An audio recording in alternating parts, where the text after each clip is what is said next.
What's going on, YouTubers? For ladies and gentlemen, it's the Natural Born Thriller, and welcome everyone to All Elite Wrestling Reviews, where it pertains to giving you two results of AEW Dark results from May 4th, 2021, and AEW Dynamite presenting Blood and Guts from May 5th, 2021. Now we're going to start first with AEW Dark from May 4th, 2021, with Taz and Excalibur as show commentators, and they're at their 8th place in Jacksonville, Florida. So let's not waste any time, folks. Let's get into all these matches. It just won't take long pertains to AEW Dark, because I want to jump right into Blood and Guts for Dynamite. Something that you want, that you have been waiting for me to talk about. But here we go. The opening match was, let's see, Ricky Starks and Powerhouse Hobbs with Hook at ringside, defeating Aaron Fry and Brick Aldridge. And there you go. We get to Diamante versus Layla Hirsch. Now, I thought this match was going to be on Dark Elevations because of, because that's where the whole thing started, where Diamante attacking Layla Hirsch after the match from the previous tag team match they had, and instead of doing it on Dark Elevations, they decided to do it on Dark on Tuesdays instead. So much for that. But still though. But the match was decent though, and Layla Hirsch wins, getting her revenge on Diamante. So there you go. Falsely Blondes, Brian Pillman Jr. and Griff Garrison defeating Liam Gray and Adrian Alanis. I'm assuming I say his last name, but it's whatever. But there you go. SCU's Christopher Daniel and Frankie Kazarian defeated Spencer Slade and Jake St. Patrick. Big Swole defeated Megan Bryan, or Megan Brain, I don't know. But there you go. Not much to say. But like I said, Big Swole won. George Janela and Sonny Kiss defeated Justin Law and Kid Stacken. Oh, I'm assuming I say his name, last name too, by the way, but I digress. Kylan King defeated Julia Hart. Pac, the Bastard, being accompanied by the rest of the Death Triangle of Penta El Zero Miedo and Rey Fenix of the Lucha Bros, as Pac defeated Serpentico, being accompanied by Dr. Luther. The Bunny defeated Layla Gray.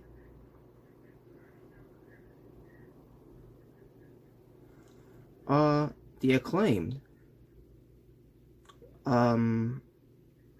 they defeated David Ali and sorry folks. Oh yeah, Barry Morales. I meant to say. How could I forget? How could I forget already? But it was Barry Morales and David Ali, excuse me, that the Acclaimed defeated, which Max Caster and Andrew Bowens. So yeah, they got the victory because the Acclaimed have arrived in AEW. Ethan Page and Scorpio Sky defeated the Hughes brothers, which is Trent and Terrence. I mean Terrence and Terrell, excuse me. TNT. The sons of Devon. The twin sons of Devon Dudley. So, but there you go. J.D. Drake, Cesar Bononi, and Ryan Nemeth with Peter Avalon at ringside. They lost to the Dark Orders of Evil Uno, Stu Grayson, and Alex Reynolds. And finally, actually, is it the main event? No, actually, no, it's not.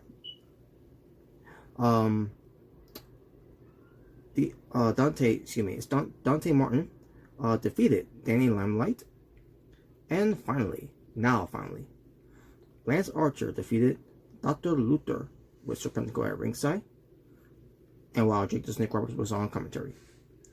So, and that will conclude your results for AEW Dark. The total wrestling were 14 matches for AEW Dark from May 4th, 2021. And my overall scoring for the show, I'm going to go with 6.9 out of 10. And that'll be it for your AEW Dark results. Now let's move on to AEW Dynamite presents Blood and Guts.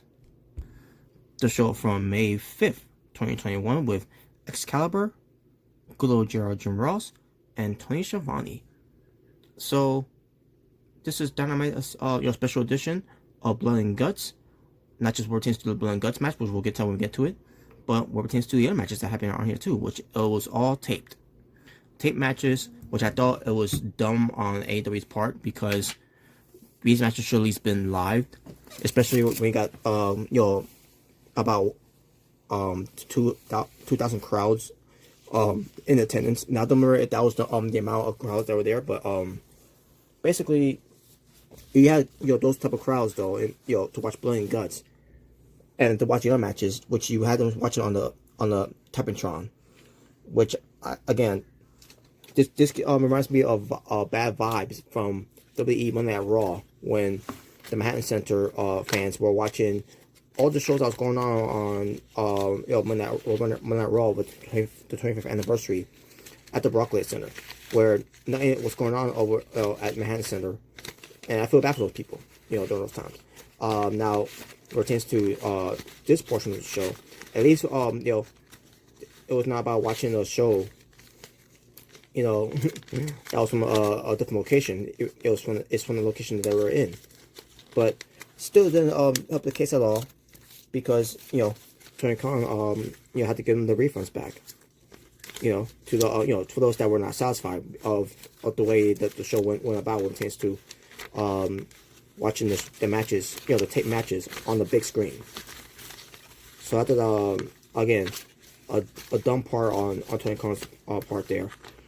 Again, if you wanted these matches to happen on the show, you should at least been more specific about it, especially when people were confused at this time, where you said a one-match show. They should have been more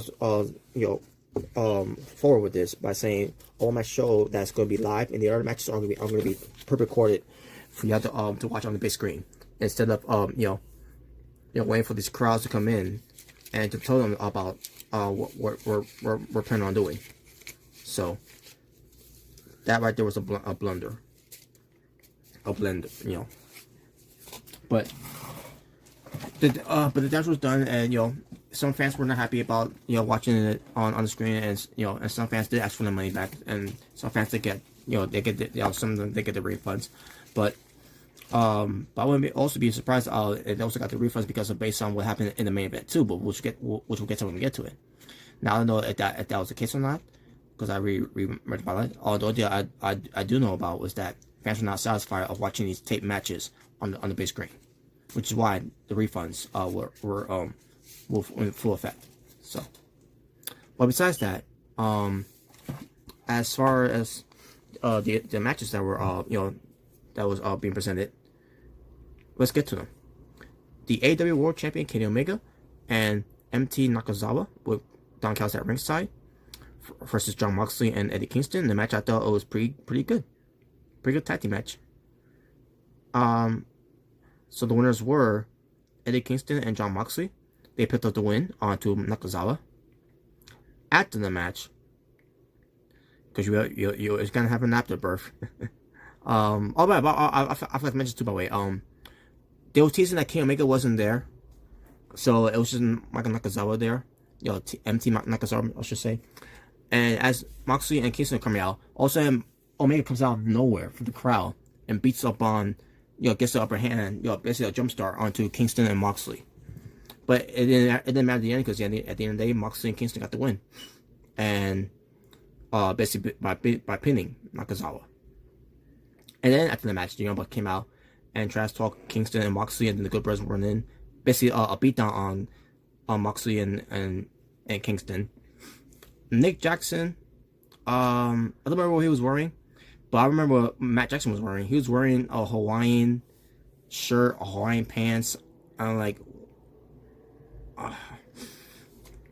okay, I remember now. They're supposed to rock leather, but Matt Jackson didn't get the memo or whatever, so he was wearing a Hawaiian shirt, outfit instead. So, whatever. But that was it for that. Basically, that being on Kingston and Moxley, and that was not much to say about that. QT Marshall with the Factory at ringside versus Cody Rhodes with Arn Anderson at ringside. The match I thought was decent. Not a bad match. You know, I was actually into this match. Not saying that I wasn't before, but there, this match was pretty decent. I think the Factory was drawn out afterwards because they kept getting involved. But this still ended up being a very decent match, to say the least. And as I thought, this match would have ended. Oh, by the way, I think Arn Anderson was kicked out too. By the way, if I'm not mistaken, because QT Marshall, yeah, as a matter of fact, I think that's what it was. It was QT Marshall, basically taunting Arn Anderson, and he punches him, and then Arn Anderson goes attacking him. Referee didn't call for the bell for a reason. Instead, he kicks out Arn Anderson instead of just going for the bell to get the DQ in for QT Marshall. That easily would have been better than Cody Rhodes getting the win, which is exactly what happened. Cody Rhodes got the win. Like I said, I think again, I could be wrong, but based on what's said here too, I think the Factory was kicked out too. I don't remember how they got involved, but but in the end, the Factory did get kicked out too. But Cody Rhodes did end up getting the win by submission. He did get a cut, by the way, Cody Rhodes. I can't remember how he got cut, but it wasn't. It was like someone from the upper eye, whatever. But yeah, it wasn't that bad of a blood, but it's whatever. But yeah, there you go. Not much to say. So, after the match, all of a sudden, Antion Gogo, he comes out. He was out there at one point, and then he came back. Unless it was just Aaron Solo and Nick Camarolo that was out there. Other than that, I don't remember if Antion Gogo was out there either. But he comes out and he gets Cody Rhodes the gut shot. I mean on the gut shot, I meant to say. And he gets his Australian flag. He's got to be Australian because it didn't look like a United Kingdom flag, even though it is the I don't remember if it was or not, but in fact, let me see. There was a note here that says that beforehand. Yeah, it was a British flag. Okay, so it was a British flag. Because I always thought, because the way his accent sounded, he sounded like he's from Australia. So I think maybe he was Australian, and then he went to the United Kingdom to become a little bit boxer. But I digress. But yeah, but basically it was a British flag, so he buries Cody Rhodes with it. So basically it's gonna be like on that whole anti American storyline they're doing. So Scorpio Sky and Ethan Page, they talk about how they attacked Sting.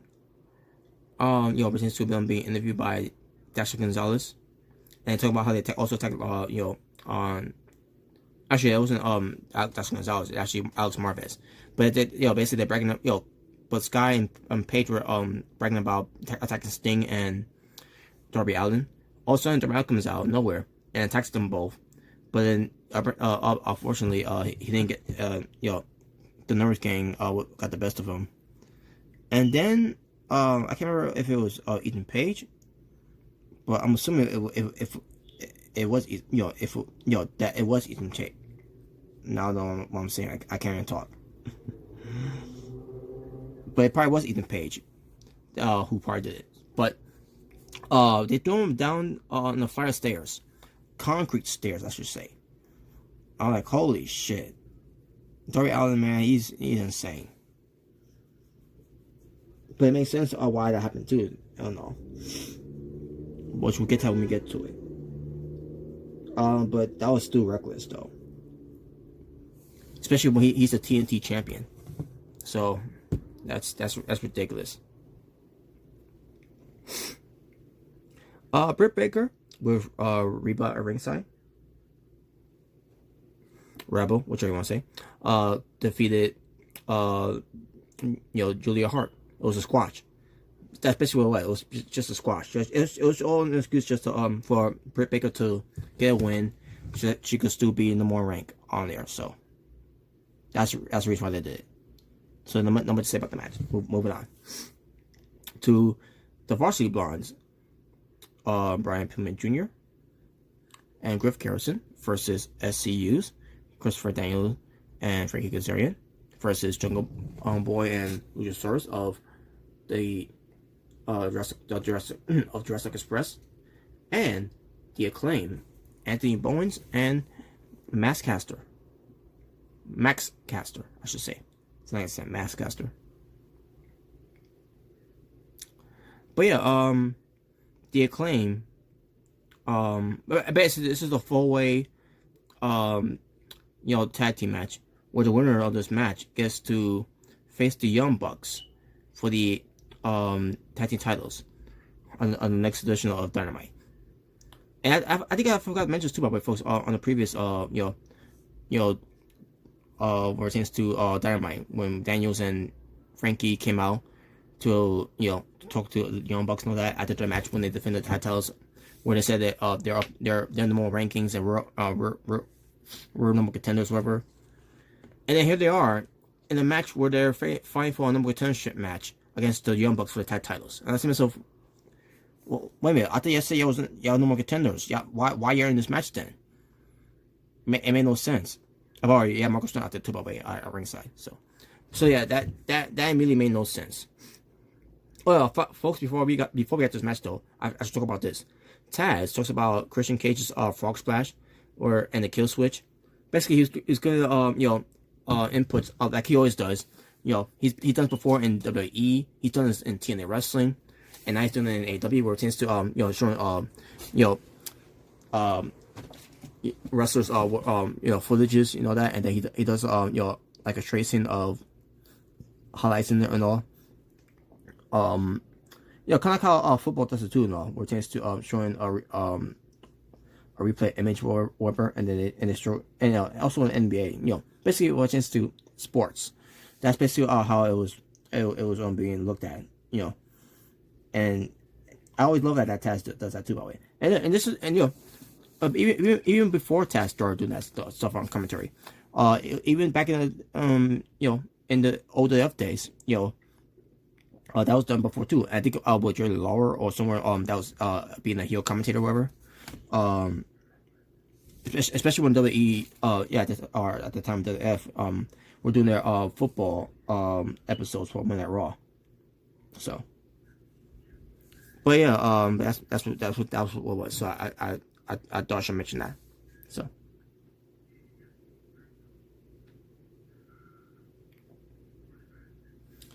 All right, so then we get. And he also talks about how Brian Cage defeated the number contender, the number rank guy of the system, know that, in the Hangman Adam Page, which is true, he has, and yet Brian Cage's doing like in a title shot, which is ridiculous. They're not following the rankings, the ranking systems. But I digress. But anyways, Max Caster rips the entire team with his rap, which it's always entertaining to hear that. So the match happens, pretty good match, with obviously the outcome of it was predictable. SU wins, so that means they're going to face the Young Bucks for the tag team titles on the next edition of AEW Dynamite, which is everyone's shocked. But at the same time, again, I gotta talk about this again. What is the point of SU being in this match when they just said a week ago, during this time, that They're no more contenders. They're top rankings. They want a title shot. And then we get to this, to this week of Dynamite, Blood and Guts, where they're in a more contendership match. And I ask myself, again, why are they in this match in the first place if they already, claim themselves to be no more contenders? Made no sense. But anyways, that was that. But yeah, they won, and we'll see how that turns out. And yeah, once we do get there, I'll let you know how that did turn out. Now, I can't remember if it was on the next edition of Dynamite. I think it was, but we'll get to it because right now my memory is a little fuzzy. It's been announced that Jon Moxley will be going up against Yuji Nagata for the IWGP United States Heavyweight Championship title, and I cannot wait. So it'll be the first time that the title will be defended on AEW Dynamite. So there you go.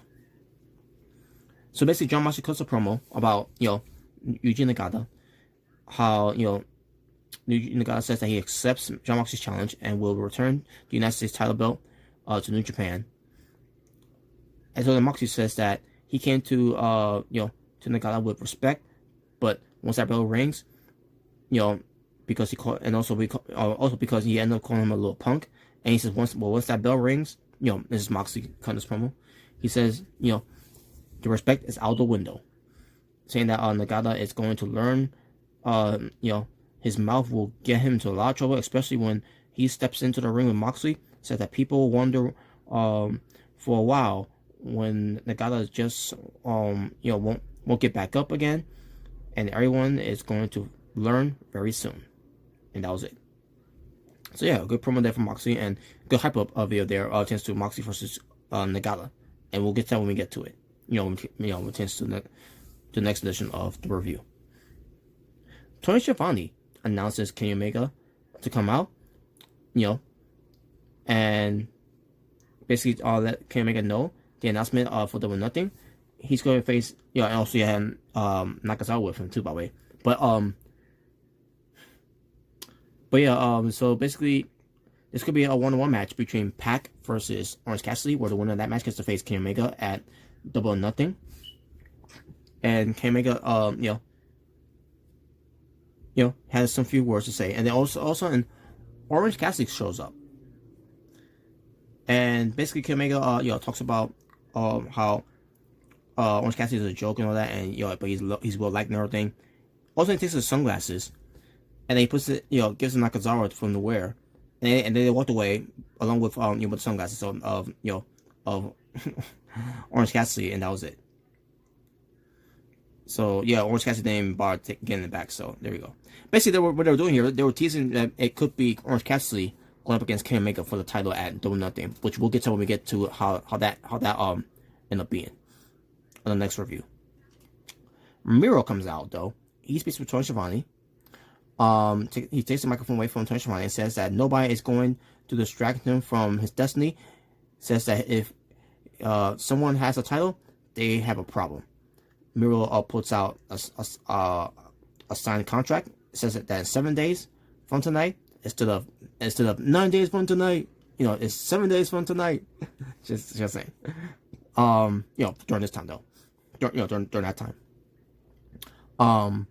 He's coming for the TNT title against Darby Allin, and Miro says that the world will find out when the mind who doesn't mind dying means the man who doesn't mind killing him, meant to say. But there you go. But yeah, that's all there is, folks.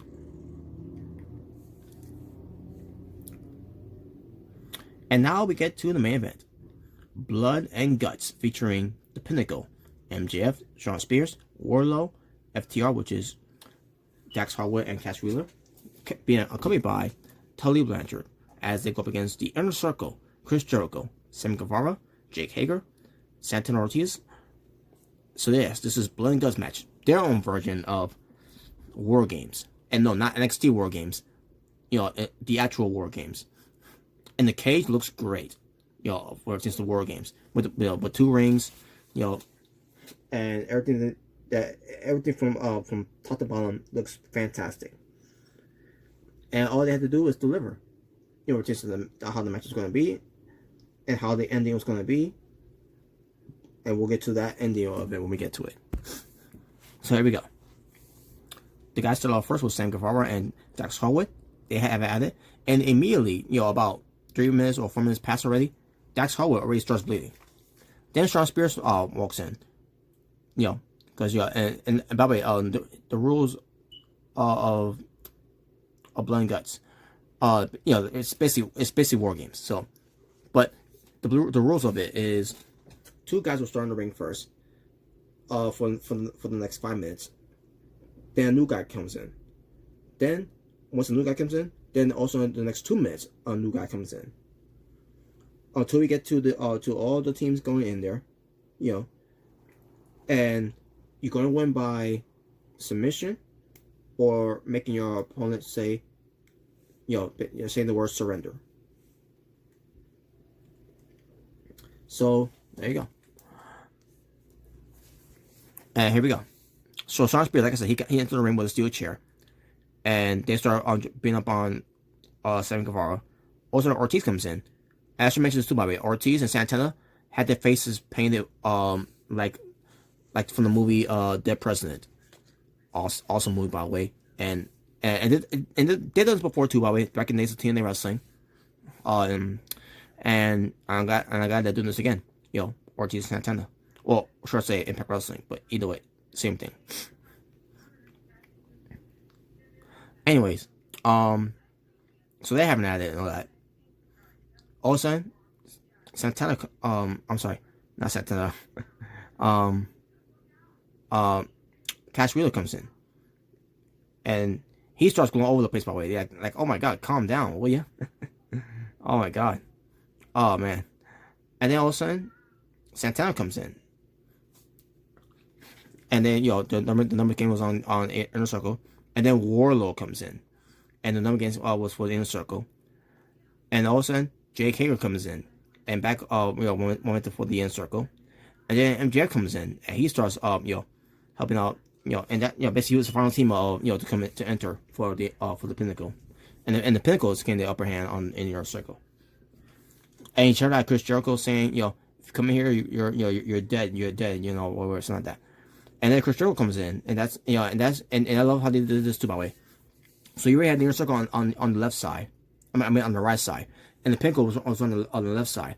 All of a sudden, they're across from each other, and they charge at each other. Now the way it was done when they clash, it was kind of a fail. Oh man, it could have been better.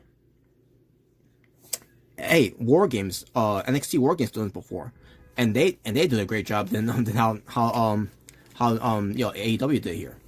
I'm just saying.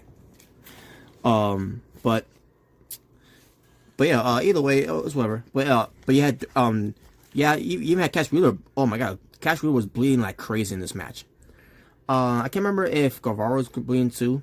Sammy Guevara, maybe for a little bit, but maybe not much. Santana had a fork, by the way. He was stabbing MJF with a fork, which it caused MJF to bleed mercifully. But Jericho had Floyd the baseball bat, by the way, and also the cage starts opening up because Tully Blanchard knocked out one of the referees. I think it was Brian Ransberg, and gets the key to unlock the door for MJF to get out, and Jericho tried to go after him, but then Tully Blanchard's pushing the cage towards Jericho so that Jericho can get out, but Jericho ends up going through anyways, and they start going to the top of the cage, and they fight on top of the cage, and they start fighting. Jericho, I think he started bleeding once he got there too, by the way, and was probably going. They did a lot of camera shots where some shots were not supposed to be done, were not supposed to be revealed, because Jericho, I didn't catch this, but apparently a lot of people saw this, that I didn't see it. Jericho pulled out a blade so that he was going to bleed, and the camera caught that, And like, what the fuck? So, but what can you do? You know, I thought I thought these camera people will at least be a professional. Pretends to knowing about that spot, but I guess not. At least WWE, they're always careful with that though. Yeah, but all of a sudden, MJF had Jericho, the salt of the earth, the armbar, and Jericho's gonna tease the tap out, whatever, but he didn't tap out. And start continuing fighting and all that, and then MJF at one point, I can't remember what MJF how he got the upper hand, whatever. But then MJF was going to tease, because they were at the edge of the cage. And then at this point, you have a few guys from the bottom, got out of the cage. Santana, Ortiz was out there. Santana was out there. I mean, not Santana. I think he was out there too. I could be wrong, but don't quote me on that. But also Sammy Guevara. So MJF threatened to throw Jericho off the cage if they don't surrender. So Sammy Guevara, while he's don't do it, and everything. You have Santana or Ortiz, one of them, climbing on the cage to try to help Jericho.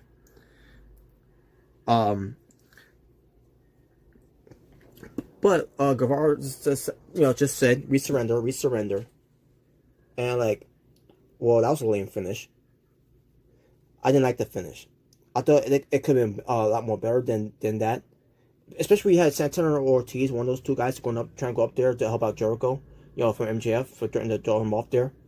At least that would have been something. Or at least they could have, I don't know. The point is, it could have been a better finish than what they did. I thought this was one of the most weakest finishes I've ever seen to end a Blood and Guts match, the first ever Blood and Guts match that they ever done. And this is the best thing they came out with. And then and that's not the big issue. Here's the big issue. So MJF is is proud that the Pinnacle won because the way he did it. And Jericho is trying to get back up and everything. And then you see the camera zooming to Jericho, who's talking to MJF. And I say to myself, oh my god, what is wrong with you on camera people?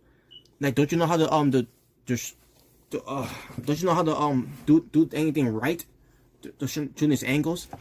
You see you could blatantly see Jericho having a conversation with MJF there to tell what he's going to do next, because we know what's going to happen now. MJF tosses Jericho off the cage, in a nice gently way, onto a pile of cardboard, Lego, steel ramp stage thing, whatever it's supposed to be called, that the one they had for Jericho to go on there. And like, oh my god. And now the way the camera was shot at first, it was fine, but then they kept showing replays after replays of different type of angles and everything, especially on the one angle that really caught my eye, that, oh my god, you could tell right there that was fake. You could tell right there that, oh my god, that's not real steel. And oh my god, the placement tool and all, oh my god, it's terrible. And then they kept they zoomed the cameras at Jericho, who has his eyes open. He's communicating with guys like Di Malenko and a few others that were there too to attend Jericho. I said to myself, what are you guys doing? Like, are you guys even professionals? Yeah, do you know how to do anything right when it tends to to know what to do? And Jericho of all people should know better to sell it. No, here's the thing. We're all supposed to believe that it's supposed to be real steel. We're all supposed to believe that's real steel. To spin our beliefs. Spin our beliefs off that whole thing. It's supposed to be real steel, right? So the best thing that Jericho could have done is sell it that he got knocked out. But because he didn't sell that he got knocked out, it looked fake. It looked like that Jericho just landed on a cushion. And it was cushion on there too, by the way. But oh my god, this was terrible. I mean, I don't know what was worse. Like, the explosion, the exploding death match on that, with that finish, terrible finish, with we were expecting an explosion, but it never happened. It was like poof, or this with Jericho, with the with him falling down onto Legos, basically. Terrible. My God. But yeah, there you go, folks. That was Blood and Guts. Unfortunately, that was Blood and Guts. Now, like I said, the match was great. It was a great match. I loved the match. I just hated the finish, and I hated the afterbirth. The aftermath of it. It was terrible. Terrible. And I couldn't believe it. Folks. But anyways, but yeah, but Ace, the right outcome was right. The Pinnacle won, as they should. And we'll get to more about how this all continue on, but we'll get to that. But that will conclude your AEW Dynamite results of Blood and Guts of May 5th, 2021. Total amount of wrestling was 5 matches. And before we get to my overall story of the show, time for my Blood and Guts highlights of the night. Alright, so here we go. Swerve of the night, even though MJF said he was excuse me. Even though MJF threatened to push Jericho off the cage through the stage, he still did it. So that's Swerve of the night. Doesn't mean it was a good swerve. So Shock of the night will be Darby Allin, being thrown into a flight of stairs. Because anything that Darby Allin does, it just shocks the hell out of me that he's taking these bumps, these ridiculous bumps that he shouldn't even be taking. But he's a pro skater and all that, and he's basically the version of Jeff Hardy. So, man, it's just ridiculous. But that's Shock of the night to me. Moment of the night, we finally got Blood and Guts, because after a year, we've been waiting for this because the pandemic ruined it. The corona, COVID-19. We finally got Blood and Guts. Finally. So yeah, that'll be moment of the night. Promo of the night is Jon Moxley. Video promo of the night is hyping up the Moxley and Nagata match. Now, I will go over a segment of the night here, but none really stands out for me in this when it comes to the segments that happen on the show. So, none. And interest in the night, the Pinnacle with their outfits, I mean the wrestling gear, I meant to say, which is all white. So, I will go with Inner Circle too. I mean, I like the Inner Circles too. When it comes to the jumpsuits, the prison jumpsuits, and when it comes to Santana Ortiz, where it comes to the makeup, the face paint, war paint, I should say, of their president. But I like the the Pinnacle wearing white. So, interesting night for them. Performance of the night, Sammy Guevara. He was fantastic in since his performance, and he hasn't been wrestling since I can remember. This is his match. This is his return match. So, yeah, he still got it. Move of the night, the Spanish Fly that Sammy Guevara did. I think it was to either Cash Wheeler or to Shawn Spears. A Spanish Fly that he did off the either off the ropes or off the turnbuckle. But it had to be off the ropes because it just looked sick, man, the way it was done. Finish of the night would be Britt Baker's Lockjaw, since that's the only finishing move I saw on the show. Cause I don't remember if the tag team match happened, but at the same time, I'm gonna still give it to Britt Baker.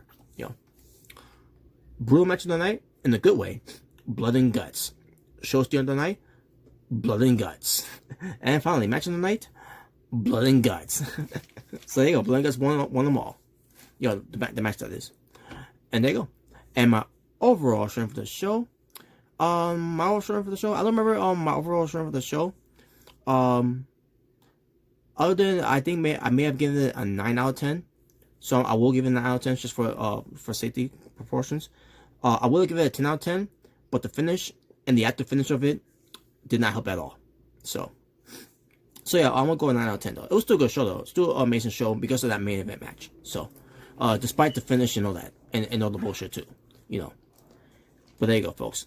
And that being said, thank you for watching. This was your All Elite Wrestling review. So I'm out here for Is Natural Born Thriller saying peace on the streets. Until next time, you all take care.